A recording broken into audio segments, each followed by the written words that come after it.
There's a pattern most empaths notice, but can't explain. You meet someone.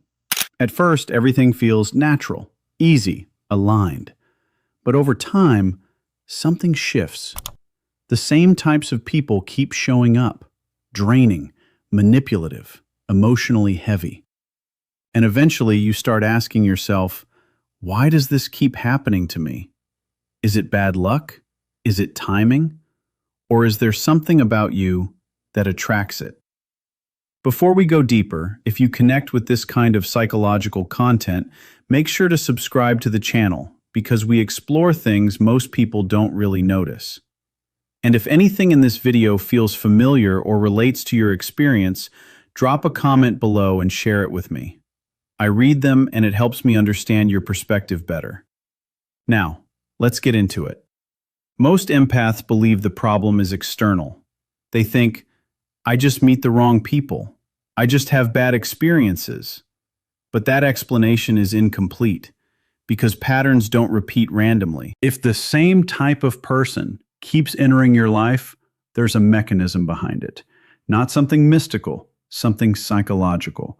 And once you understand it, the pattern stops feeling confusing and starts feeling predictable. Let's clarify something first. When we say aura, we're not talking about something mystical or invisible floating around a person. We're talking about signals, subtle, but very real psychological and behavioral signals that people pick up on instantly, even if they can't explain how. It starts with your body language, the way you stand, the way you move, the way you react in conversation. Then it goes deeper, your tone of voice, your pace of speaking, your emotional openness, your level of comfort around others, your responsiveness to what people say or feel. All of these things combine together into something that creates a readable presence.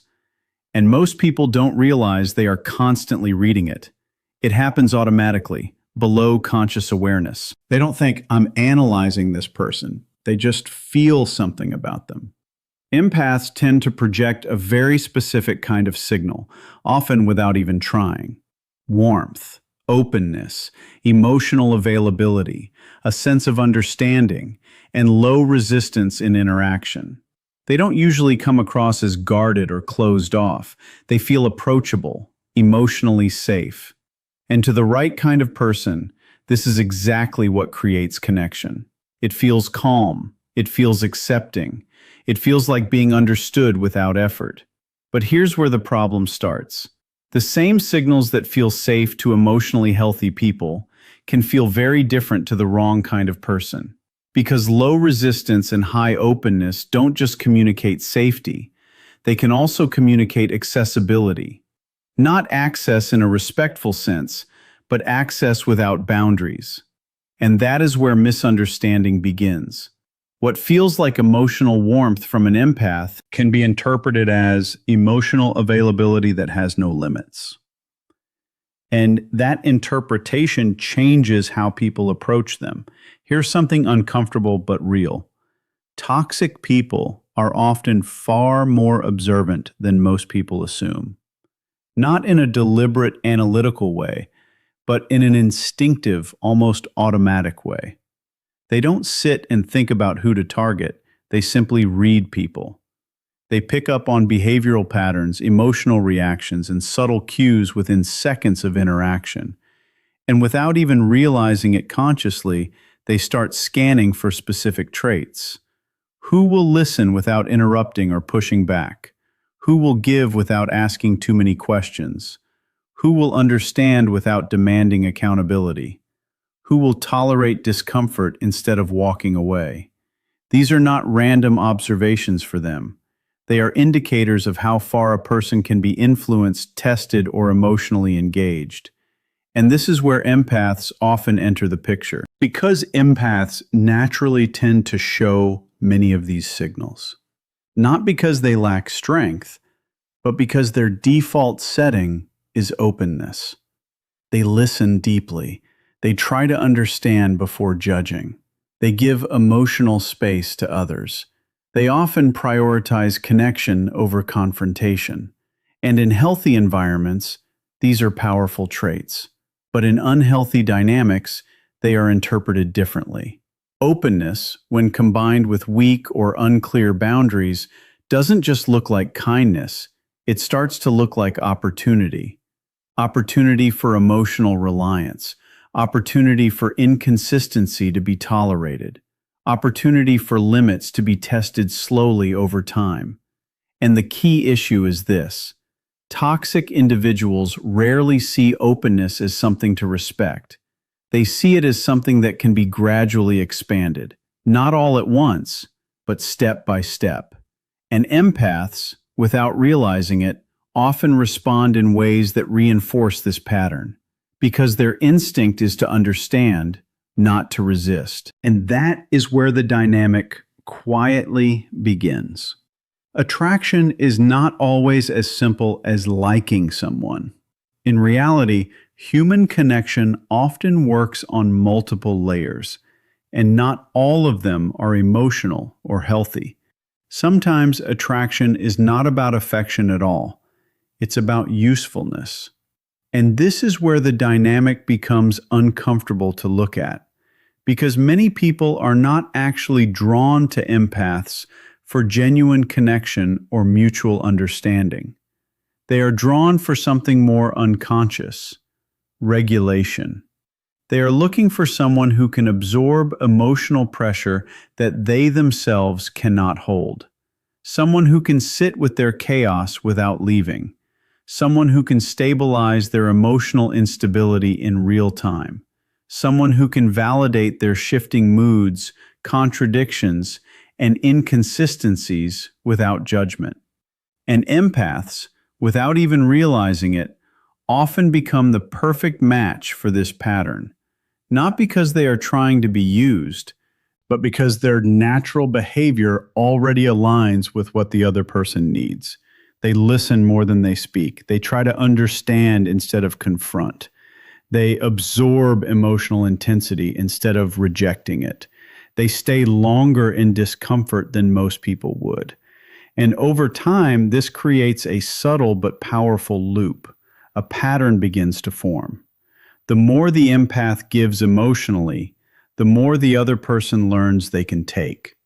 Not necessarily in a conscious or malicious way at first, but as a learned dynamic. A system gets created between the two people. One side regulates, the other side provides regulation, and the imbalance slowly becomes normal. What makes this especially difficult is that it doesn't feel wrong in the beginning. It often feels like connection, but over time, the emotional weight becomes one-sided, and the empath starts realizing that their presence is not just being appreciated, it is being relied upon in ways they never intentionally agreed to. Here's where the dynamic stops being just external and starts becoming internal. Because for many empaths, something subtle develops over time that they don't consciously notice. They begin to tie their sense of value to being needed. Not in an obvious or intentional way, but in an emotional way that feels natural to them. When they are helping someone, they feel useful. When they are supporting someone, they feel important. When they are understanding someone's pain, they feel connected. And slowly, these emotional experiences start forming an internal pattern. That being needed equals being valuable. And this is where a hidden psychological trap begins to form. Because the more a person depends on the feeling of being needed to feel worthy, the more their behavior starts aligning with situations where they are needed. And not in healthy, balanced ways, but in emotionally demanding ones. This is where attraction becomes complicated, because instead of naturally connecting with stable, self-aware people, they often find themselves around individuals who are emotionally unstable, inconsistent, or internally unregulated.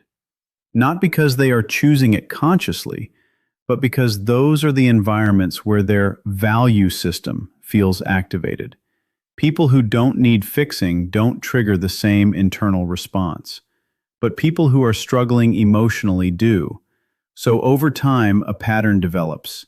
The empath becomes the fixer, the listener, the emotional supporter, the stabilizing presence. And the more this role is repeated, the more it feels familiar. And familiarity starts to feel like identity. But the deeper issue is this. This dynamic doesn't lead to balanced relationships. It leads to emotional labor, where one person is constantly processing, holding, and regulating emotions, while the other simply receives. And because the need to feel needed is not conscious, it becomes very difficult to recognize when the pattern is actually unhealthy. Until exhaustion begins to show up, not suddenly, but slowly, through emotional depletion that is hard to explain but impossible to ignore. For many empaths, boundaries don't feel like a natural behavior at first, not because they don't understand the concept, but because emotionally it feels uncomfortable to apply it. There is a difference between knowing something intellectually and being able to execute it emotionally in real situations. Empaths often fall into that gap. They can recognize that boundaries are important, healthy, and necessary, but when it comes to actually enforcing them in real interactions, something internal hesitates. Saying no doesn't just feel like a response, it feels like rejection, it feels like distance, it feels like hurting someone. And that emotional interpretation creates resistance. Pulling back, even slightly, can feel wrong, almost like they are doing something unkind, even when they are simply trying to protect their own space. So instead of clearly setting limits, many empaths unconsciously choose a different path. They stretch themselves. They extend their patience. They extend their understanding. They extend their emotional availability beyond what is comfortable. And over time, this stretching becomes noticeable in the way they respond to others. Because people, even without conscious awareness, pick up on it. And this is where an important psychological signal is sent. When someone repeatedly does not enforce limits, the message that is received is not about kindness alone. It becomes something more behavioral. This person is flexible. This person will adjust. This person will not stop me easily. And once that signal is communicated, it doesn't disappear. It gets stored in the dynamic between both people. Because human behavior adapts based on feedback loops. If boundaries are not clearly enforced, the expectation of access quietly increases. Not always in an obvious or aggressive way, but gradually through repetition. And this is why the absence of boundaries often creates more imbalance over time. Not because empaths lack strength, but because their strength is often expressed through tolerance rather than restriction. Over time, the dynamic doesn't stay the same. It slowly shifts. Not in a dramatic moment, but in small emotional increments that are easy to ignore at first. The empath begins to feel it internally. A sense of fatigue, mental heaviness, emotional overload that is hard to explain but very real to experience. It doesn't always show up as chaos. Sometimes it shows up as quiet exhaustion. But instead of recognizing it as a signal to pause, they often do the opposite. They try harder. They invest more energy into understanding the situation. They give more emotional space. They explain themselves more clearly. They try to fix misunderstandings more quickly.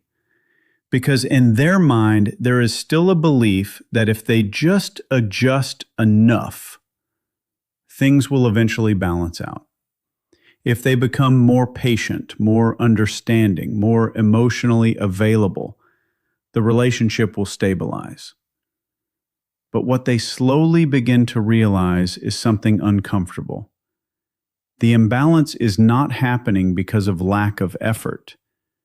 It is happening because the foundation itself was never equal to begin with.